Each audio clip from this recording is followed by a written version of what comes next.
Hey there, this is Akshay Madan and welcome back to a new video. And in this video, we are going to make a simple web app using Streamlit, and we are going to use the dataset of Kaggle. And for this video, I guarantee you don't need to know about Django Mango or Flask or any other web framework. Within a few minutes and within a few lines of code, you are going to create your own web app, right? So first of all, we are going to go on the kaggle.com, create the model, download that file, and that file we are going to use for making the predictions. So I will give you a general idea what is the dataset. So dataset is about the basketball player salary prediction. So we have to predict the salaries of the players based upon their ranking, their height, weight, and some of the other features are there. And we are going to perform some data cleaning, data analysis, everything I'm going to teach you, don't worry. And we are going to download that model file and we will make a simple Streamlit web app. So stay tuned and let's go to kaggle.com.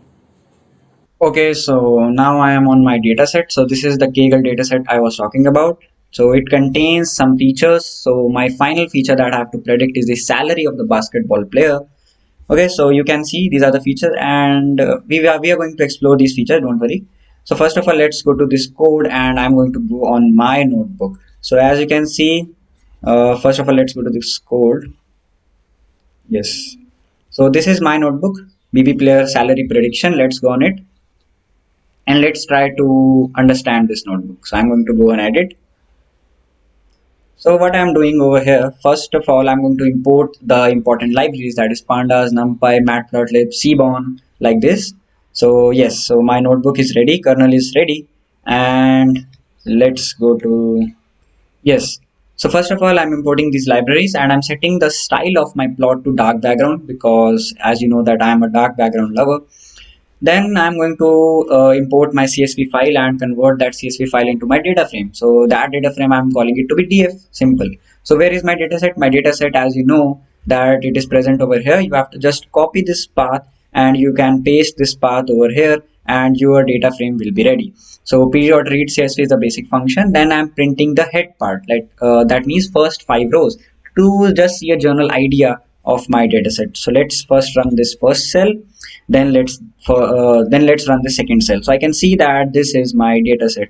So I can see that it contains the full name of the player, then rating of the player, jersey number of the player, team, position, then birthday, height, weight, salary, country, draft year, draft round, and the draft peak and the college name, right? But I can see that it contains some null values also, and that we are going to handle, don't worry. So what I'm doing the next thing, let me first, yes, so that you can see it. Yes. First of all, I'm going to see the shape of this data set. So I'm going to run it and I can see that it contains around 430 rows and 14 columns. Right.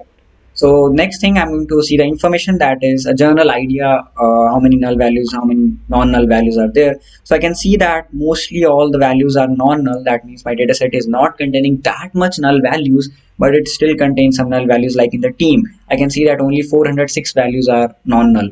Rest of the values are null.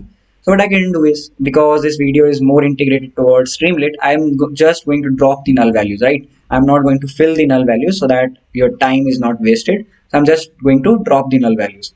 So what I'm doing, df is equal to df dot drop na. So my all the null values will be dropped. Now if I run this df dot is null dot sum, that means how many total null values are there. I can see that total null values are now 0 because all the null values I have removed.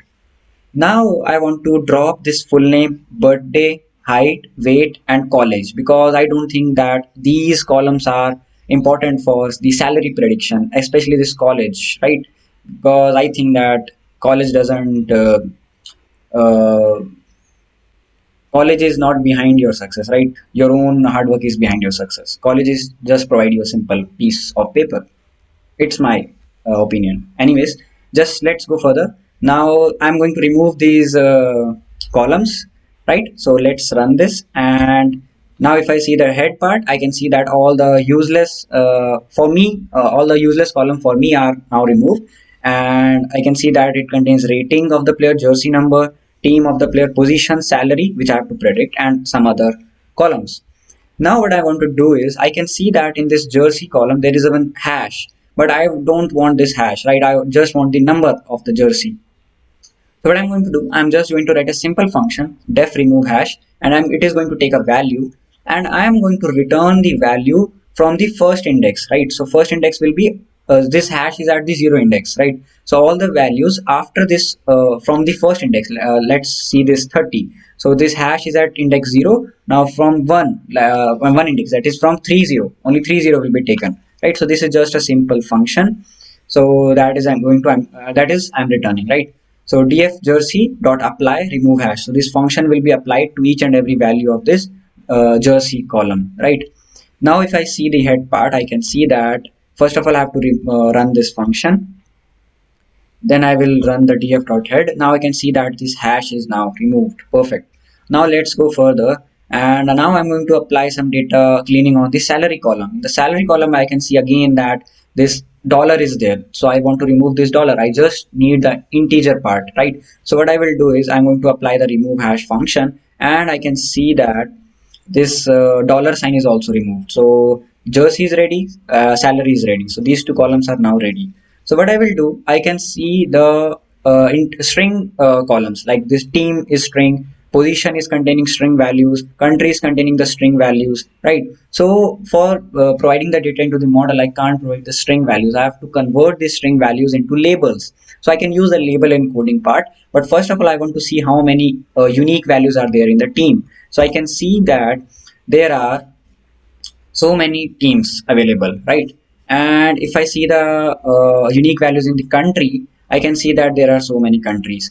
But I can see that from some major countries only one player is there. So what I can do is, except the USA, Canada and Australia, uh, I can just cover all these countries in a column name, not a column name, in a value called others, right? So I can put all these countries into others category because they are containing only one player. So what I will do, I'm going to write a function called remove country outlier, right? And it is going to take a value. And if this value is not present in this list, that is USA, Canada, and Australia, I'm going to return others, right? So if the value, if the country name is not USA, Canada, and Australia, then that player country name will be taken in others country, right? And else, if this country is USA, Canada, and Australia, then it is going to return that value itself, right?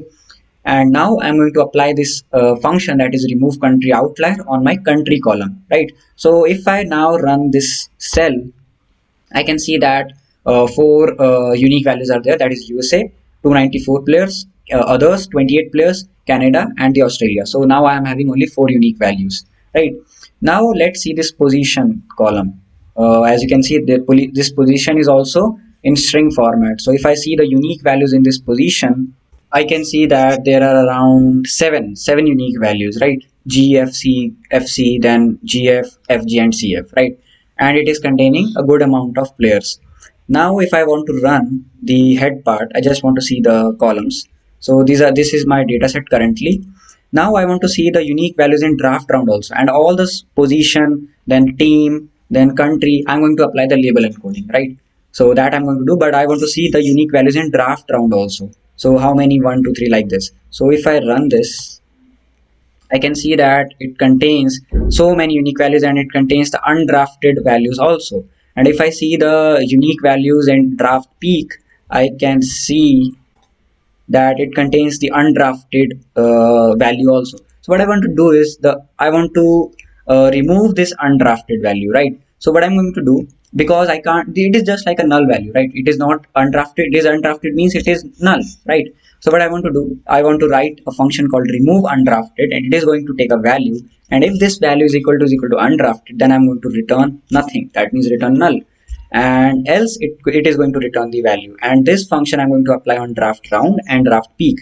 Now I want to drop the NA, because now my function, my data set will be containing some null values, right? All the places where undrafted was there, now it will be null. So I want to remove this null values again. So now my null values will be removed. That means my undrafted cell will be removed. Now what I want to do, I want to apply the label encoding on the position, country and team, because these are the three string columns. So I'm going to import label encoder from pre-processing sklearn, and I'm going to apply le.fit transform, and I'm going to give the column name in the parameter name, right? And then I'm going to apply df.head, so that you can see that all my string labels are now integer labels, right? So as you can see, now it is my clean data set. Now I can just apply a describe function, so that I can see what are the minimum, what are the maximum. It is not useful, but I just want to see the basic mathematical intuition behind my data set, right? So I can see that minimum in the rating is 68 and the maximum in the rating is 97. And this thing is useful when I will be creating the Streamlit web app, right? I don't worry, I'm going to teach you everything. First of all, let's create the x and y. So then after this, we will create x train and y train. So first of all, in the x, everything will be there, but salary will not be there because it is to be predicted. And in the y, everything will not be there, just the salary column will be there. Let's run it. And my x and y are ready. Now I'm going to perform train test split. This is simple part. I hope you know everything, this train test split. And if you don't know, you can watch my train test split video. And now I'm going to apply this. So now I'm going to import linear regression from sklearn.linear model, and just simple thing, nothing over fancy parameters. I'm going to just fit my linear regression with my x train and the y train. So then I'm going to predict the values for the x test, and the predicted values will be stored in the predictions variable, right? So let's fit the linear regression with the data. Now I want to see what is the small difference between my predicted value and the original value. So what I want to do, for all the values in the predictions, I'm going to find a difference between y test and the predictions, and that array will be stored in difference. So what I'm going to do, I'm just curious about finding the difference maximum. What is the maximum difference between my predicted values and the original values? And then I'm going to plot a histogram, the dist plot for my difference. So I can see that the maximum difference between my predicted values and the original values is around 10 to the power 7. That means if the salary is very big, so that means the differences can be also little big, right? So let's say our salary is 23 millions, so my predicted value is 22 millions, right? So 1 million difference is there, right? Because as the value will increase, the accuracy may decrease, or that difference may increase, right? So I can see that the maximum difference is approximately minus 1 million, or minus 10 to the power 7, and maximum is 10 to the power 7. That can be okay because our salary is also very high, right? So now I'm going to import this pickle file because I want to save this model, because this model we are going to use for building the web app. And you don't have to be having knowledge of Flask and Django Mango, because that we are not using. We are just using the simple Streamlit. And you can also deploy your app on the web server, and that we are going to see in some other video, right? Deployment part, we are going to just build the web app. So I'm importing the pickle, and as soon as and if you want to save this model, what you need to do is, over here in the output you have to copy the path. And if you will copy the path, you will see that, let me remove this, and if you will paste it, you can see that it is just printing dot slash. And then you have to give the name of your file, and you have to give the extension at .sav, right?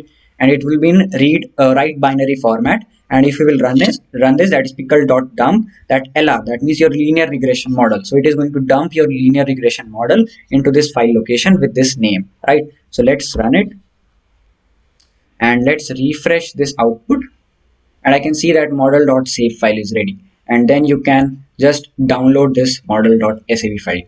Now, as we have downloaded the model.sav file, now we can just go on our local machine, and we can just let me show you the, yes. So in this folder Streamlit web app, I am having all these files, that is this model.sav file, right? You may not be having all these files, we are going to build it, so just forget it. And in your empty folder you will be having this model.sav file. And now just create a simple .py extension file, that is simple text file, and give the extension as .py, and name it as app.py. It will be currently empty for you, right? So now we are going to activate our Anaconda environment, and then we are going to start working on the making of the web app, right? So if I zoom into it, I can see that these are the files present. This is the model file, this is the app.py. For you it will be currently empty, and this is the IPython notebook that we have just downloaded. And this is simple basketball image that we can put on our web app, and this is the screenshot of the web app that finally we are going to get, right? So now let's activate the Conda environment. So I'm going to do it fastly, and you can create your own Anaconda environment, or you can just use a command prompt also, right?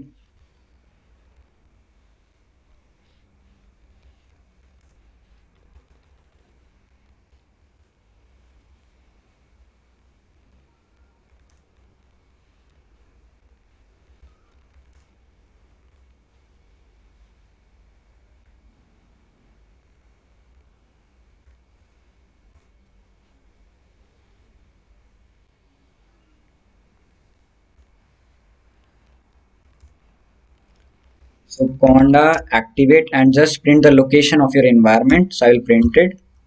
So I can see that my conda environment is ready, and it is, I have given it the name as Streamlit environment. And you can create your own environment using Anaconda Navigator. And if you don't know about how to create the environments, you can just check any video, and you can also check on Google how to create an environment. It is very simple, and it also makes your work easy, right? So let's now go on our folder. So I can see that in this F file, I can see that there is a folder called Flask project. So we'll go inside it. Then we will go inside this Streamlit web app, because this is the folder which is containing all my files. Or this is my project location. So I will go inside this, and I will cd Flask projects. Then I will go inside Streamlit web app. Now I'm inside my Streamlit web app. Now here you have to write pip install Streamlit. For me, it will be currently installed because I have done it. So you have to write pip install Streamlit, and some other libraries also you have to install, right? So now I'm going to open my Atom code editor, and you can see that first of all I'm going to import Streamlit as S3. Then you have to import pickle. Then you have to import sklearn, pandas, numpy, and pil. That is Python image library from import image from Python image library, right? So these are the general import statements that you have to use.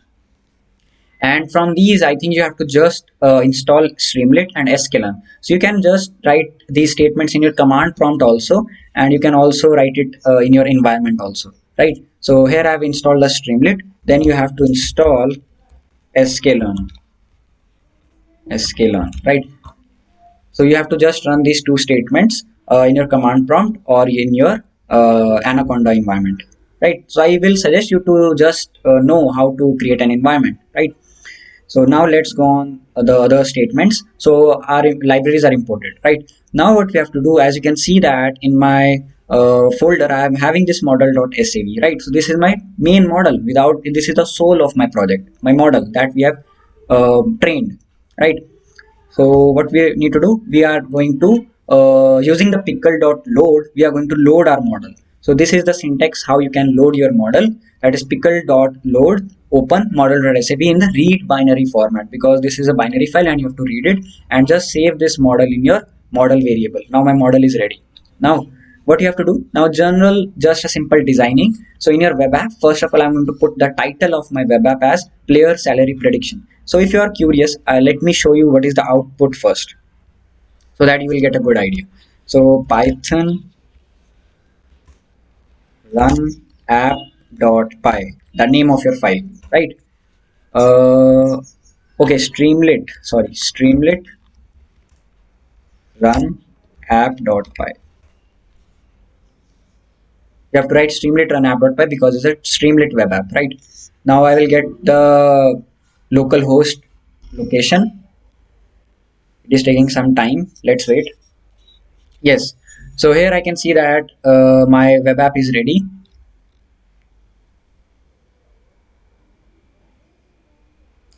Yes. So our web app, it is going to look like this. That is the first of all I'm going to get an image, and it is going to tell you the data that the user has selected. Now if I'm going to increase the rating, I'm going to increase the jersey number. I'm going to increase team. Team is everything is now label encoded, right? You have to use that in a label, right? So then you have to write the position, then country. Every country will be having a label. That label encoder we have used, right? Then the draft year, then draft round. As you can see that I'm changing everything. My salary is also getting changed, right? Perfect. Now this data is also changing, right?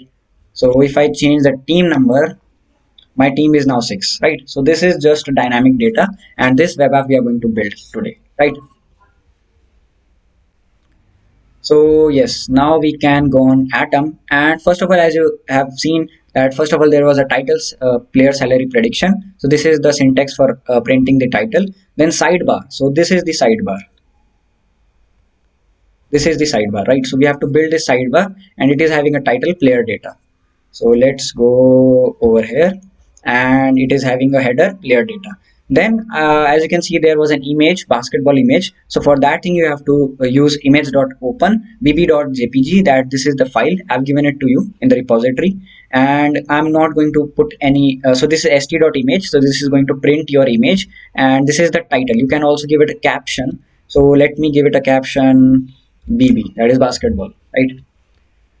So our basic designing is ready. Now let's try to call the model and let's start predicting the value. So this is the function. I hope it is visible to you. No, here my face would be there. Okay, let me decrease the size. So what is there in the function? First of all, def user report. So all the values I'm taking from the user, right? So as you can see in the sidebar, I was taking every value, right? So for that thing, what you have to do, st.sidebar.slider. Everything was there, everything was fitted inside the slider, right? So, and everything was having a title also, rating, jersey, team, position, like this, rating, jersey, team, position. So what I'm doing, I'm just printing the titles and the minimum and the maximum values and the current value. So everything is currently 1. So everything will be by default set to 1, and this is the minimum value and this is the maximum value which the user can slide between, right? And everything that is rating will be saved in rating, jersey will be saved in jersey. So these are the variables which are going to contain my values which the user is sliding, right? And this is a simple dictionary, or you can say a map, which is going to hold all the data, right? So this is the user report data, right? So this is going to you can say a user report data, or you can say a player data. So I can name it as player data also. So as you can see, it is taking the it is containing the values. Now what I'm going to do, taking all the values that the user has selected, I'm going to create a data frame, right? Because data frame is the thing that I'm going to provide to the model. So I'm going to save everything in a data frame. So I'm creating a data frame using pd.dataframe, user report data, that is this dictionary, and index at 0, right? Index at 0 means it is containing only one data frame, so it will be index at 0, right? Now return report data. So this function user report is going to return me a function. It is going to return me a data frame, report data data frame. You can name it everything. I've just named it as report data. Now I'm going to call this function, and I'm going to save this data that it is returning to me in a user data variable. So user data is saving my player data, right? And then after this, what I'm doing, I'm printing a player data and I'm printing the data that user has selected. So what I'm doing the same thing over here. Header, player data, and st.write user data. So user data was containing all the data that user has selected. So it is just going to print the data frame of all the data that user has entered, right? So my data frame will be printed, and then the next thing, the main thing, salary prediction. So model.predict. So model was the same model that we had downloaded from Kaggle. So model.predict user data. So user data was having all the independent variables. That means all the features, and this using these features, my model is going to predict the salary, and this salary will be saved in this salary variable. And then st.subheader, that is player salary. So subheader means the size will be a little small, so player salary, this is subheader. And next thing, I'm going to print the salary, that is the predicted salary. So st.subheader dollar, that means dollar sign, plus string np.round salary at 0, 2. Don't worry, I'm going to explain everything.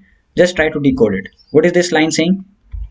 Dollar, dollar sign, plus, just see over here, salary at 0. Because only one salary is predicted, I can just call it using index 0, right? My salary will be there at index 0.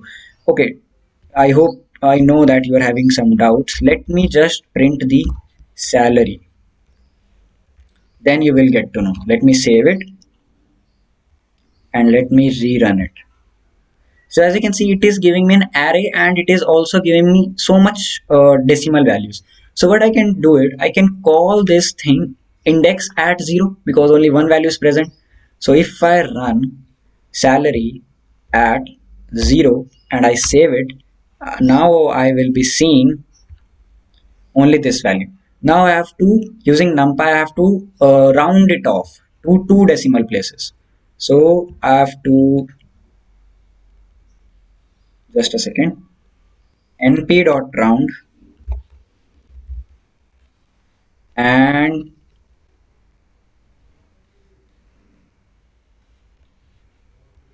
two decimal places, right? Now I have to convert everything into string. So str and just put a dollar sign plus dollar sign. Now save it, and now we can rerun it. So I can see dollar, and how much this is I don't know, right? So this is the salary of the player. So if I change the values, I can if I decrease the rating, my salary is also getting decreased. So this was a simple, very simple Streamlit web app, and you can just make any kind of web app, and you can just go over here, you can deploy this app. You can also change the theme. So if I go on settings and I can see that edit the active theme, you can just change the color. If I change the color to, let's say, the blue color, let's me choose this color. Yes, as you can see, my color is now changed. So this is totally up to you which color. Everything is totally up to you, and without using any web framework, you can create your own web app, right? You can just use it for your college projects and everything, right? So I hope you like this video, and I hope you have learned something unique in this video.